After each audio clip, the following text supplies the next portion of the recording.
మిమ్మల్ని తాకగానే బాబు ఏడు పాపినప్పుడు మీరే వాడి తల్లి అని అర్థమైంది. ఇంట్లో వాళ్ళందరూ నన్ను అహల్యని తిడుతున్నప్పుడు మీరు మమ్మల్ని వెనకేసుకొచ్చినప్పుడే మీరే నా అహల్యని తెలిసిపోయింది. గుళ్ళో మొక్కుకొని అమ్మవారికి చీటీ రాసినప్పుడే మీరే అహల్యని నాకు అర్థమైపోయింది. నా గురించి, నా బాబు గురించి నా అహల్య తప్ప ఇంకెవరు పట్టించుకుంటారు? నా ఇంటి గౌరవాన్ని, నా ప్రాణాన్ని నా అహల్య తప్ప ఎవరు కాపాడతారు? నా చెల్లెలి కాపురాన్ని నా అహల్య తప్ప ఎవరు నిలబెడతారు? మీరే అహల్య అని చెప్పడానికి నా దగ్గర 100 కారణాలున్నాయి. కాదని చెప్పడానికి మీ దగ్గర ఒక్క కారణమైనా ఉందా? మీరు అయేషాల ముసుగేసుకుని రావచ్చు, మీరా అని నర్సు డ్రెస్లో రావచ్చు. మీరు ఎలా వచ్చినా మీ పేగు తెంచుకొని పుట్టిన బిడ్డ మిమ్మల్ని ఆ మాత్రం గుర్తుపట్టలేడా? మీకు తాళి కట్టినా నేను గుర్తుపట్టలేనా? మనుషుల్ని పోలిన మనుషులు ప్రపంచంలో 7 8 మందో ఉండొచ్చు. కానీ మీలాంటి వారు మీరొక్కరే అహల్య గారు, ఒక్కరే.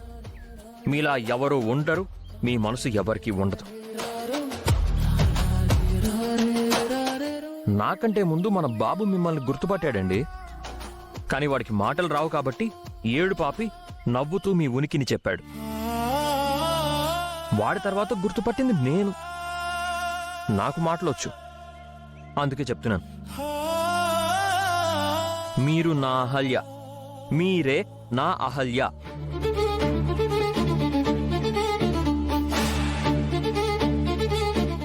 నన్ను క్షమించండి, మీతో చెప్పకుండా వెళ్ళిపోయాను. కానీ బాబు నదుడు ఉండలేక తిరిగి వచ్చారు, అంతే కదా? నేను ఎందుకు వెళ్ళిపోయానంటే, నాకు తెలుసా అహల్య గారు, మీరు ఎప్పుడు ఇంటి నుంచి వెళ్ళిపోయినా నేను వెతికి తీసుకొచ్చేవాణ్ణి. సంతోషించాల్సిన విషయం ఏంటంటే ఇప్పుడు మీరే తిరిగి వచ్చారు. నాకు చాలా హ్యాపీగా ఉంది. కనీసం ఇప్పటికైనా నన్ను నమ్ముతున్నందుకు చాలా థ్యాంక్స్ అహల్య గారు. మీరెవరన్నది నాకు తెలిసింది, ఇక ఇంట్లో వాళ్ళకు కూడా తెలిసేలా చెయ్యాలి. ఇంటికి వెళ్ళగానే చెప్పేద్దాం. నేను కూడా ఇంటికి తిరిగి వెళ్ళగానే నిజం చెప్పాలనుకున్నానండి. అదితి, ఇలా రా.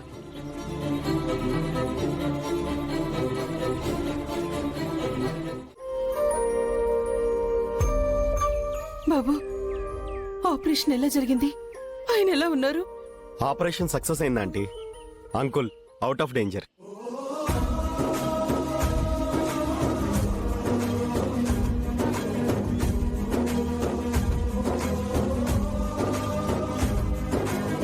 ఈ డాక్టర్స్ వల్లే అంకుల్కి ప్రాణాపాయం తప్పింది.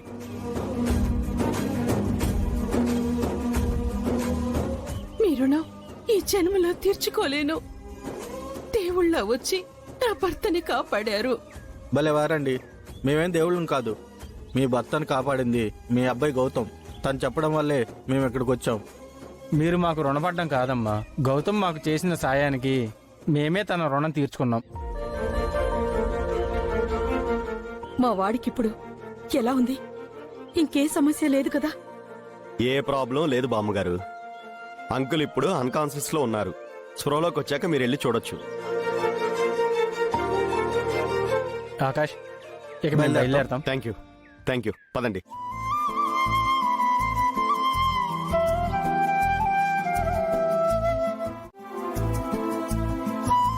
గౌతమ్ కంగారు పడుతూ ఉంటాడు, వాడికి విషయం చెప్పాలి.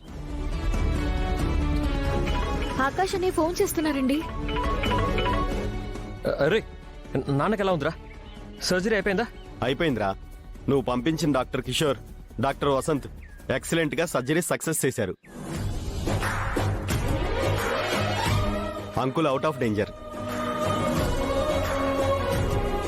థ్యాంక్స్ రా, ఈ న్యూస్ కోసమే వెయిట్ చేస్తున్నాను. నాకు థ్యాంక్స్ ఎందుకురా? అంత దూరంలో ఉండి కూడా మీ నాన్నని కాపాడుకున్నావు. ఎంతో ప్రెజర్లో ఉండి కూడా నిన్ను నువ్వు కంట్రోల్ చేసుకుని బ్యాలెన్స్డ్గా ఉన్నావు. ప్రతి పేరెంట్స్కి నీలాంటి కొడుకు ఉండాలరా. ప్రతి ఒక్కడికి నీలాంటి ఫ్రెండ్ కూడా ఉండాలిరా. ఇంతకీ నువ్వు వెళ్ళిన పని ఏమైందిరా? సక్సెస్ రా. బాక్స్ని సేఫ్గా ఆర్మీ వాళ్ళకి అప్పచెప్పాం. నాన్న మీద పెట్టిన కేసు కూడా విత్డ్రా చేసుకుంటామన్నారు. వావ్, సూపర్ రా. అంకుల్ స్ప్రోలోకి రాగానే ఈ గుడ్ న్యూస్ చెప్తాను. సరే, మేము రిటర్న్ అవుతున్నాం. నాన్న డిశ్చార్జ్ అయ్యేలోపు మేము ఇంటికి వచ్చేస్తాం. ఓకేరా, జాగ్రత్తగా రండి. ఉంటాను.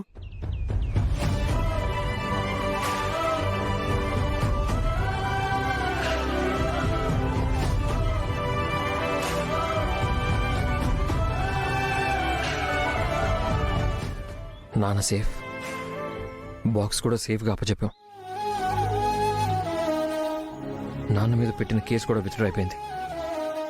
అంతా హ్యాపీ హల్లి గారు. అవునండి, మీరు కష్టపడి సాధించారు. మీ నాన్నగారి ప్రాణాన్ని పరువుని నిలబెట్టారు. నేను కాదండి, మనిద్దరం. గౌతమ్, సారీ అదితి, నువ్వు కూడా ఉన్నావన్న విషయం మర్చిపోయాను. నన్ను గుర్తుంచుకోవాలని కూడా నేను అనుకోవడం లేదు.